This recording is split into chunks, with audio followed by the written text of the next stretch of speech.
El programa Permanecer de la Vicerrectoría de Cultura y Bienestar de la Universidad del Cauca presenta Aprender en Casa, Saberes en Contexto para la Escuela y la Vida.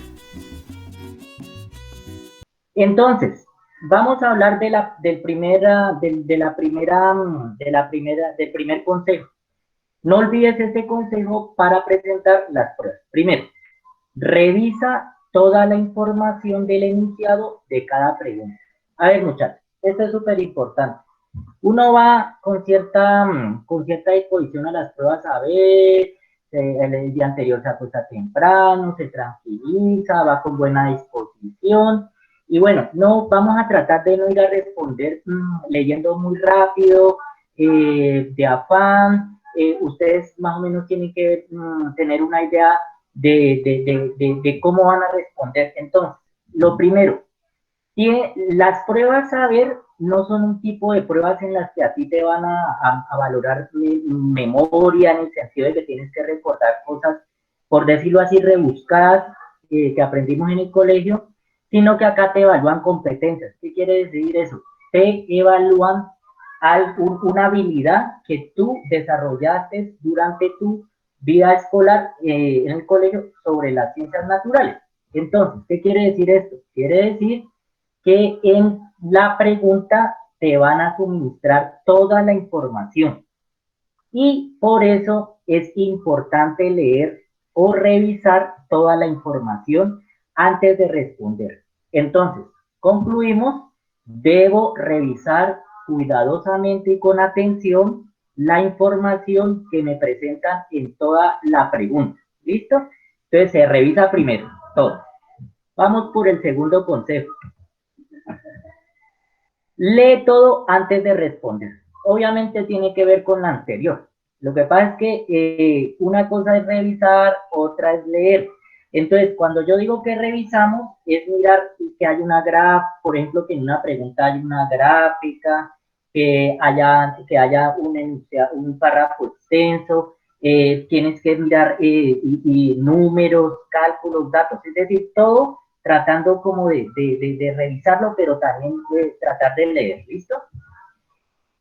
En las preguntas en que debes completar párrafo, prueba cada una de las respuestas en dicho párrafo. Es decir, a veces te pueden salir unas preguntas en las que tienes que completar un párrafo, es decir, en el párrafo faltan frases o afirmaciones que van de acuerdo a ese párrafo. Es decir, la respuesta que uno elija tiene que coincidir con lo que está en el párrafo. En ese orden de días, lo que se recomienda en este tipo de preguntas, chicos y chicas, muchachos, muchachas, es que tú tomas esa pregunta con párrafo, tomas el párrafo y comienzas tomas la primera posible respuesta y la metes, por decir, dentro de tu cabeza, comienzas a leer y miras si esa primera respuesta es la que crees tú que compete. De todas maneras, las pruebas las cuatro. Y esa es una forma de llegar a la pregunta que es, porque si leemos muy rápido y pensamos que ya lo tenemos entendido de una forma fácil, a veces no es así, porque resulta que en las pruebas saber también colocan una especie como de distractores o cosas que nos pueden confundir, ¿no? Entonces, a veces un verbo mal entendido, un verbo antes de una frase, después de la frase, nos puede cambiar todo. Entonces, esa es una súper recomendación para que lo tengamos en cuenta. Bueno, después de hablar de estos consejos que son muy interesantes, vamos a pasar ya a lo que son los ejercicios que vamos a socializar en esta media hora que queda, perdón, 38 minutos que queda.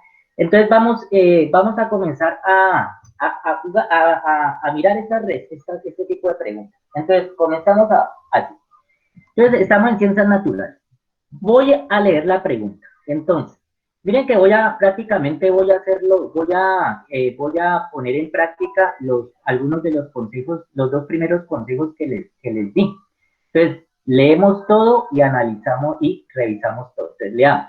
Primero, a continuación se muestra un modelo que simboliza la distribución de las moléculas de agua en estado líquido en un recipiente cerrado. Observemos. Listo. Entonces observamos, hay que observar muy bien, porque miren que ahí ahí nos están hablando de un modelo y observamos una especie de vasito transparente con algo que está allá adentro. Bueno, ya lo vi. Ese es el modelo. Ese es lo que nos están simulando, por decirlo así. Ahora, sigamos. Cuando este recipiente se calienta manteniendo la presión constante, las moléculas de agua líquida cambian de estado y cambian su distribución. ¿Cuál de los siguientes modelos muestra la distribución que pueden adquirir las moléculas de agua en estado gaseoso y en estado líquido? Se nos presenta el modelo A, un gas y un líquido con unos dibujitos ahí que corresponden al dibujo de arriba también. Se nos presenta el modelo B, gas líquido, el modelo C y el modelo D. ¿Listo? Entonces, miren que cuando yo decía que leíamos todo, lo acabamos de leer y acabamos de revisar todo, pero es importante, después de que tú lees y analizas, volver a pasar un momentico, un repaso, y aquí vamos a encontrar algo. Miren que aquí dice, a continuación se muestra un modelo que simboliza la distribución de las moléculas de agua en estado líquido en un recipiente cerrado. Entonces, miren muchachos, miren que aquí está todo ya puesto. Entonces, resulta, no sé si ustedes recuerdan que nosotros representábamos las moléculas de agua de esta forma. Entonces, mira que aquí te están dando todo. Nosotros, cuando estudiamos ciencias naturales en el bachillerato y parte de primaria, a nosotros nos hablaron de la molécula de agua. Es decir, había una representación gráfica de las moléculas, porque en ciencias naturales y en química nos enseñan a representar las moléculas y los átomos.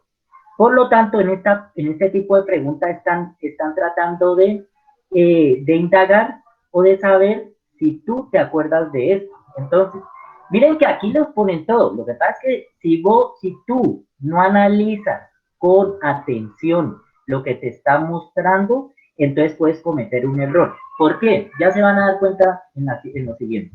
¿Listo? Entonces,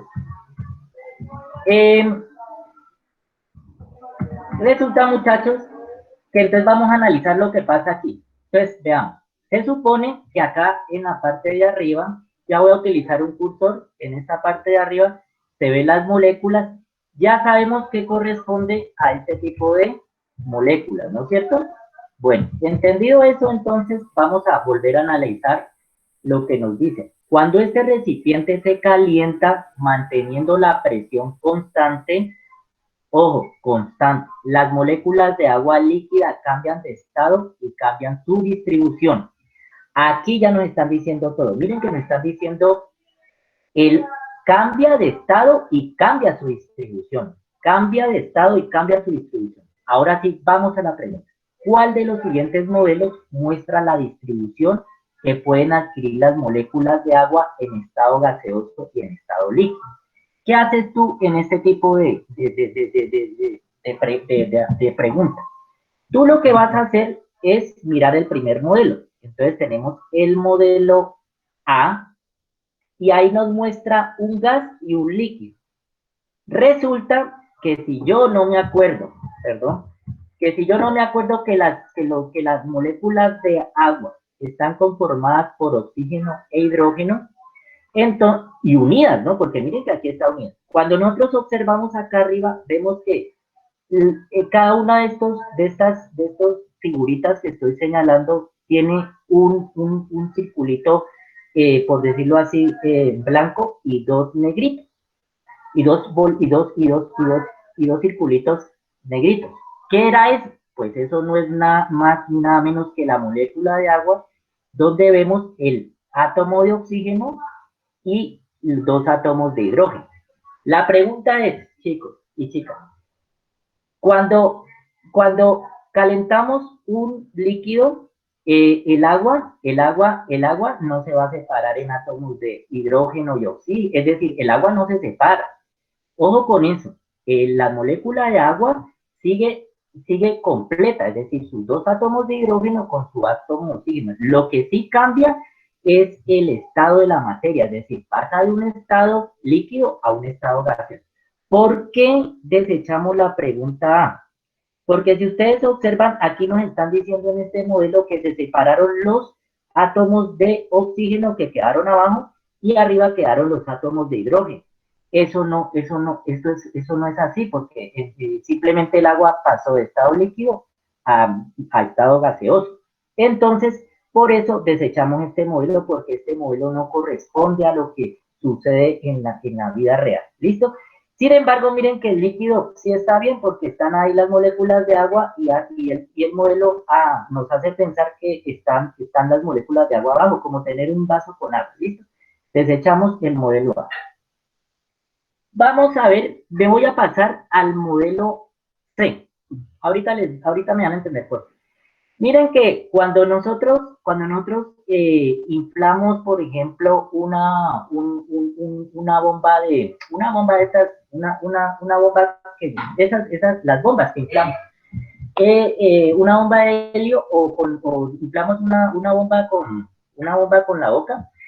La idea es que la bomba, cuando nosotros le aplicamos el aire que sale en esta boca hacia la bomba, el aire se va a distribuir de forma homogénea en toda parte. Yo nunca he visto una bomba que a uno al soplarla se infle un pedacito y otro pedacito, no. Todo lo que nosotros le mandamos a la bomba a través de la boca se va a distribuir de forma homogénea. El C, ¿por qué lo desechamos? Porque en este modelo C, si observamos, miren que aquí nos está diciendo que en este modelo el gas se fue solo hacia la parte de arriba. Es como si el gas solo estuviera arriba. Pero pues como estamos viendo en teoría de gases, los gases se distribuyen de forma uniforme y homogénea en todo el volumen que están llenando. En cambio, el líquido sí sigue siendo el modelo, sí corresponde a la realidad, porque miren que las moléculas de agua están abajo. Desechamos el modelo C. Vamos a pasar al modelo D. Miren que en el modelo D pasa algo que pasa como en el modelo A. Nos está mostrando que hay unos átomos separados, es decir, ahí no hay agua, ahí no, lo que estamos viendo son moléculas de hidrógeno y moléculas de oxígeno separadas, eso sí, de forma homogénea. Pero ya dijimos que en este caso el agua, las moléculas de hidrógeno y oxígeno no es que se hayan separado. Cuando yo aplico calor a una olla con agua, simplemente las moléculas están ahí, cada una con sus oxígenos y sus hidrógenos. Lo que pasa es que va a pasar a otro estado de la materia, ¿no? Entonces, como podemos ver, este modelo no corresponde a la realidad, porque aquí nos están diciendo que el gas, el gas se está conformando por átomos de hidrógeno y oxígeno separados y no es el caso. Entonces, ahora sí nos vamos al modelo B. A este modelo B le he puesto este circulito, esta marquita aquí, porque este modelo sí corresponde a la realidad. Miren que las moléculas están bien representadas, está cada molécula de agua constituida por su átomo de oxígeno y sus dos átomos de hidrógeno, y están distribuidos de forma homogénea. Y lo mismo en el estado líquido, miren que se encuentra en la parte de abajo como un estado líquido, valga la redundancia. ¿Listo?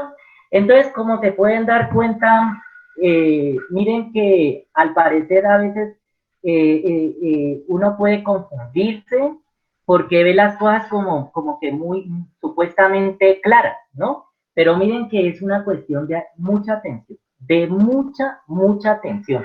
La clave de este ejercicio está en el modelo de arriba, cuando nosotros miramos aquí que cada molécula está formada porque cada molécula de agua está formada por un átomo de oxígeno y dos átomos de hidrógeno. ¿Listo? Bueno, si tienen alguna pregunta, al final me la hacen y sería interesante que lo hiciéramos, aunque este ejercicio creo que quedó claro y es sencillo y vamos a ir aumentando el nivel de complejidad de los ejercicios. ¿Listo? Bueno, pasamos a otra pregunta donde nos vamos a dar cuenta cómo nos suministran prácticamente toda la información para resolver esta situación problemática. Entonces, primero leemos y tratamos de hacerlo con mucha atención. Entonces comenzamos. Las plantas vasculares poseen un sistema de transporte de los productos fotosintéticos, azúcares, llamado floema. El floema transporta estos productos desde las hojas hasta los órganos subterráneos y de reserva, como las raíces, los tubérculos y los frutos. Con base en la información anterior, ¿por qué es importante que se lleve a cabo el transporte de azúcares a estos órganos de la planta? A. Porque permite que las raíces, los tubérculos y los frutos conduzcan el azúcar hacia las hojas para que realicen la fotosíntesis. B. Porque aporta las sustancias necesarias para que las raíces, los tubérculos y los frutos realicen la fotosíntesis. C. Porque permite que los azúcares se movilicen a los órganos no fotosintéticos y les provea energía. D. Porque aporta azúcares a las raíces y expulsa dióxido de carbono por los frutos en el momento de la fotosíntesis. Entonces, aquí tenemos, no tenemos gráficas, ni modelos, ni figuras. Este tipo de preguntas toca poner mucha atención porque aquí el distractor no van a ser los modelos, ni las figuras, ni las estadísticas, sino que los distractores aquí pueden ser palabras, verbos y conceptos. Entonces, miren muchachos, miren que esto de que a uno le ponen la información ahí en la actividad o en la pregunta es muy claro porque miren que aquí lo estamos viendo. Mira, aquí nos están diciendo en esto que está encerrado en estas casillas de color rojito.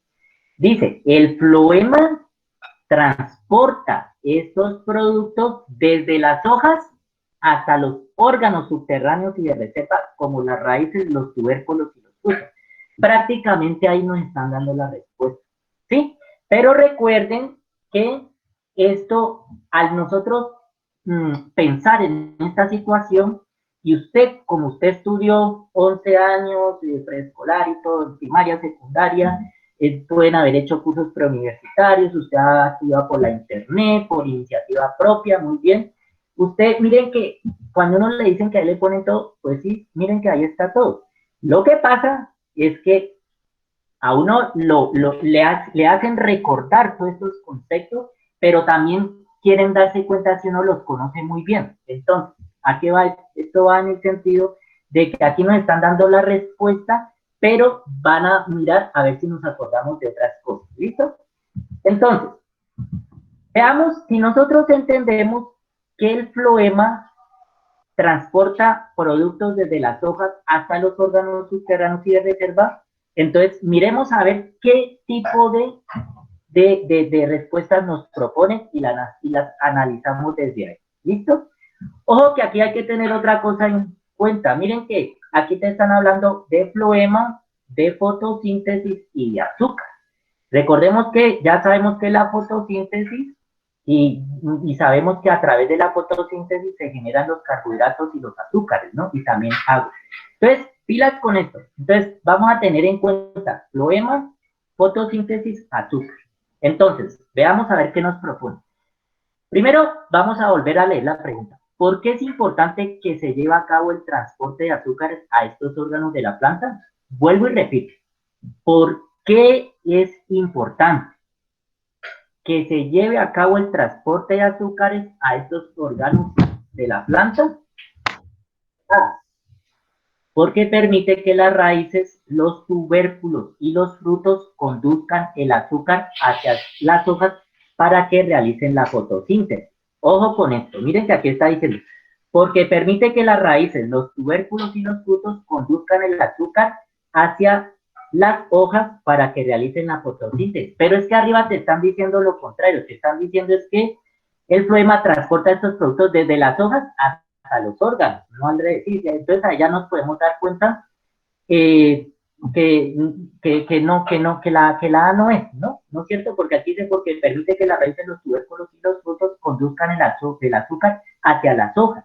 No es así. Los azúcares van desde las hojas producto de la fotosíntesis, hacia el resto de las partes de la planta. B, porque aporta las sustancias necesarias para que las raíces, los tubérculos y los frutos realicen la fotosíntesis.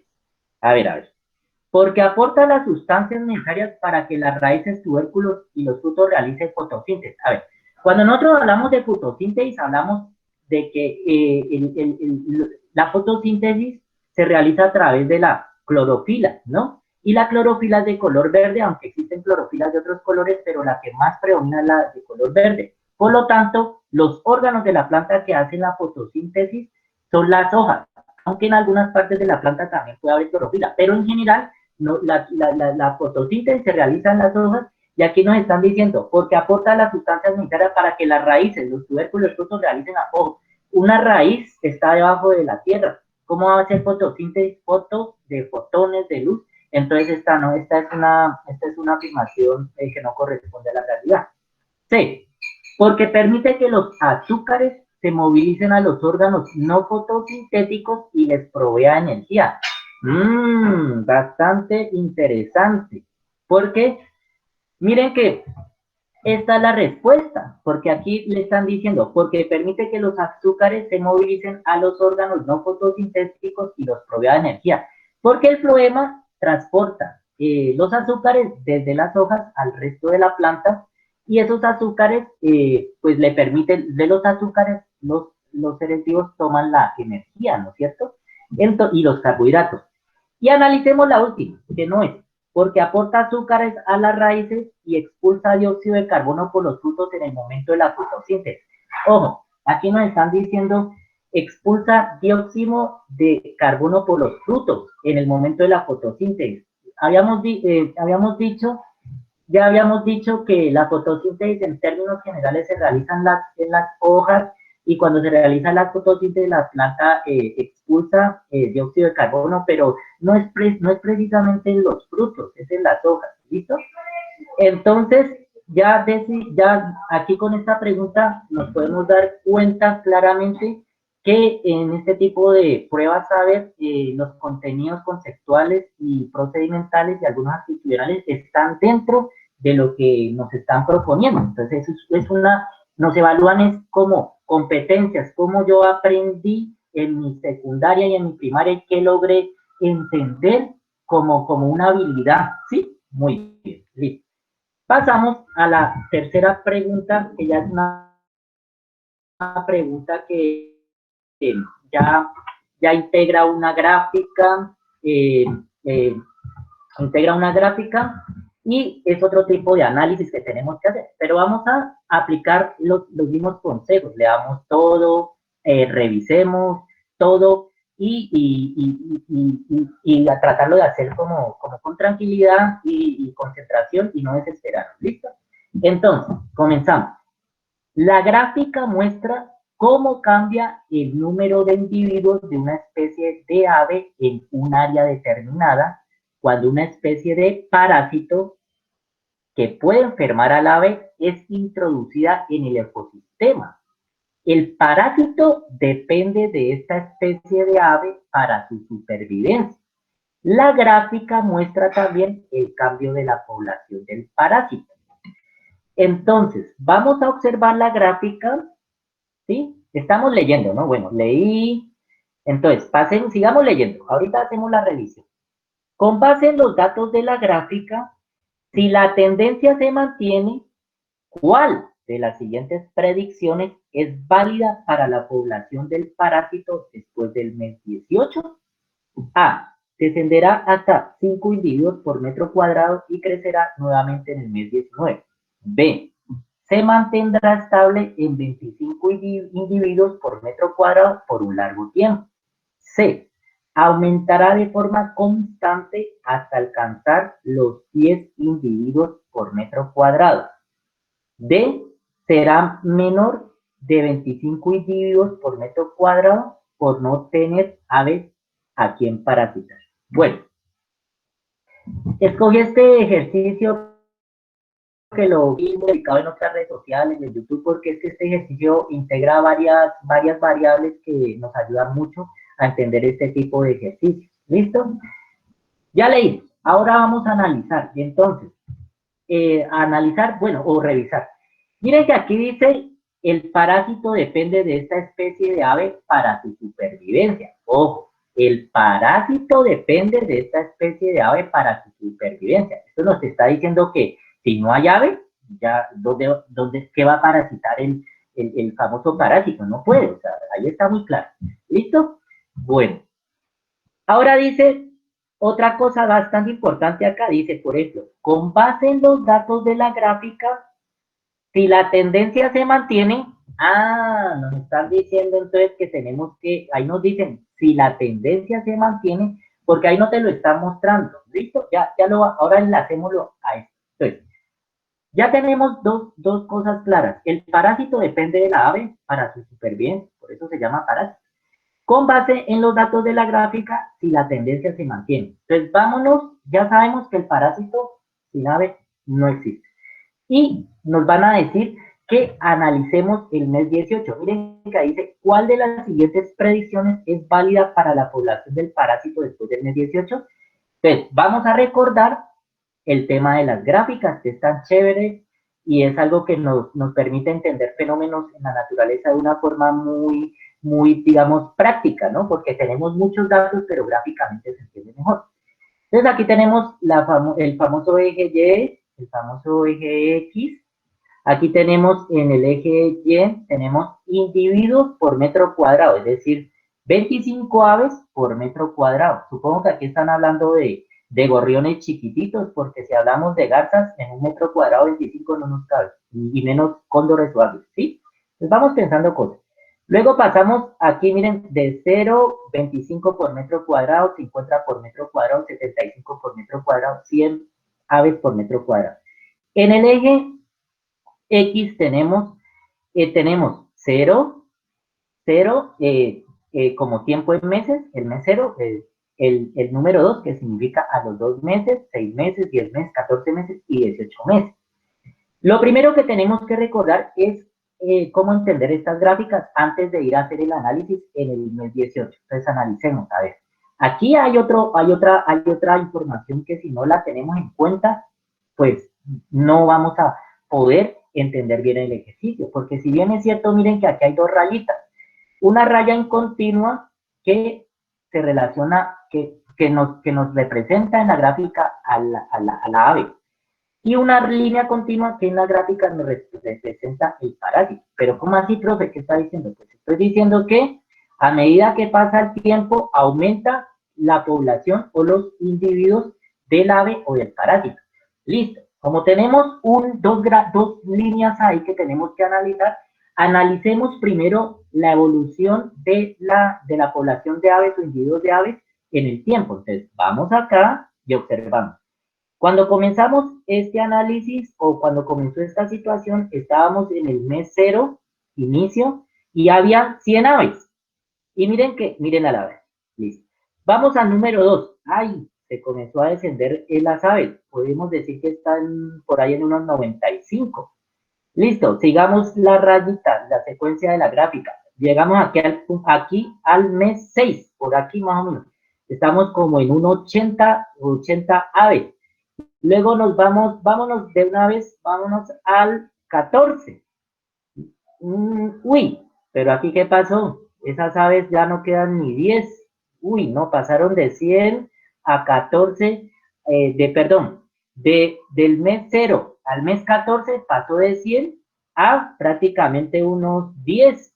Entonces, y ahora vamos al mes 18. En el mes 18 prácticamente no hay, puede ser que haya una, pero de 100 a una, prácticamente estas aves se murieron, se fueron, algo pasó. Bueno, ahora,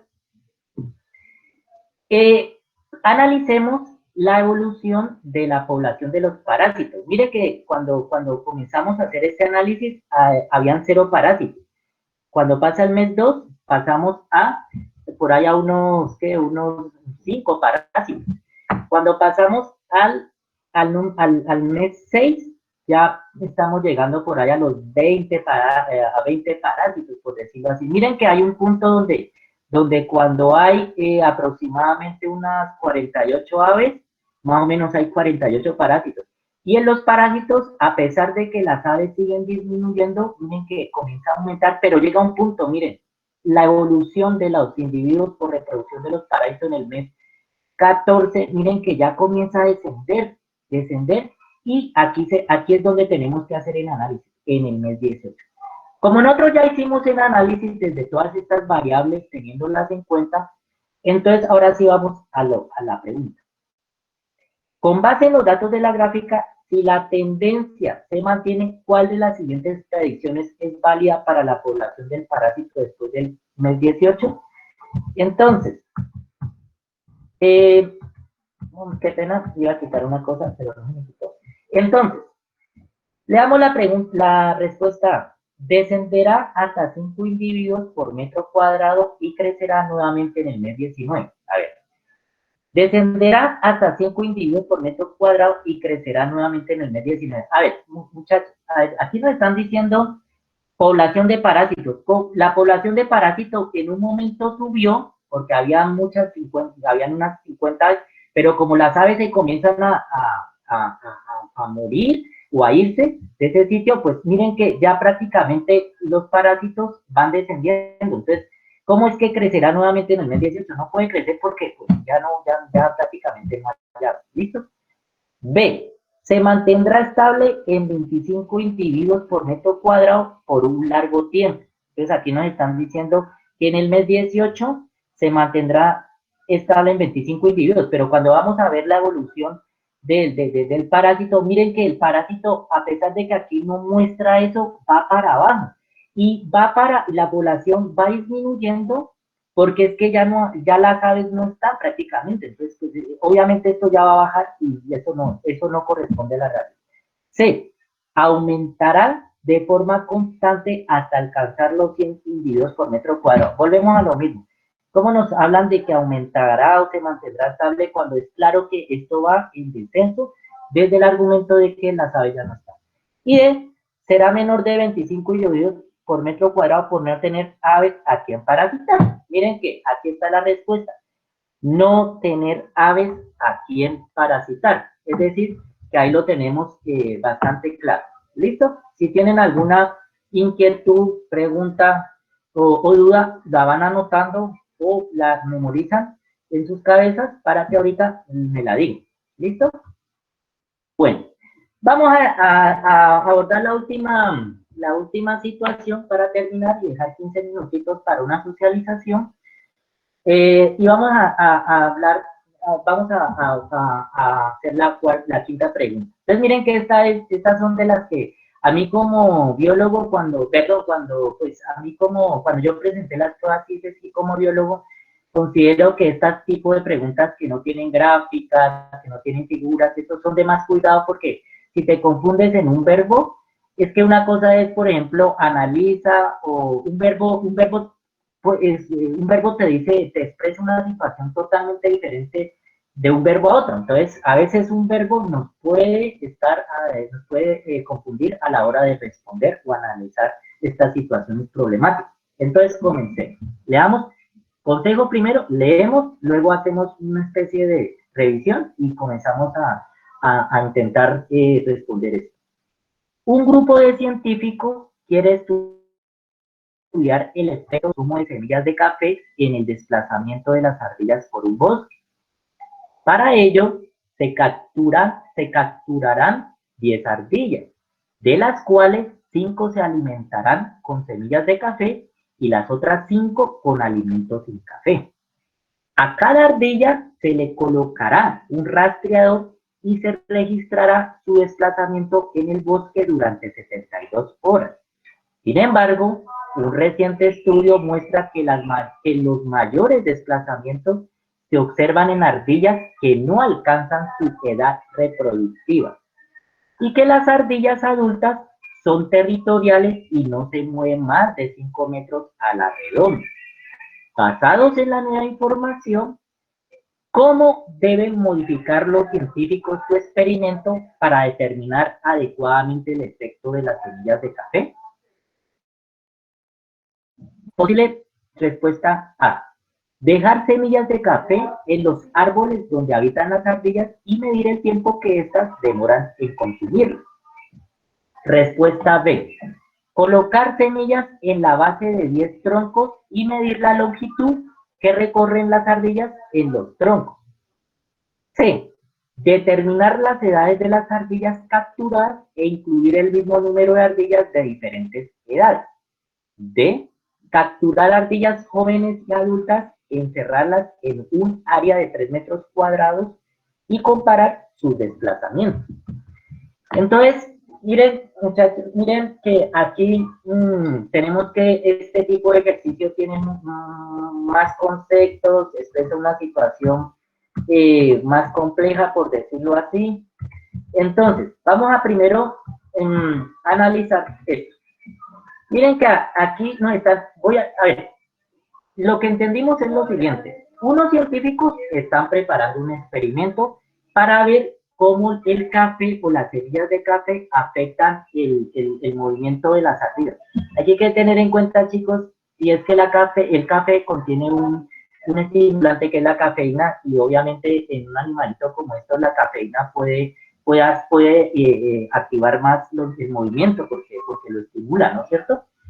Listo, pero entonces resulta que los científicos están preparando este experimento, pero hay una nota, dice esto.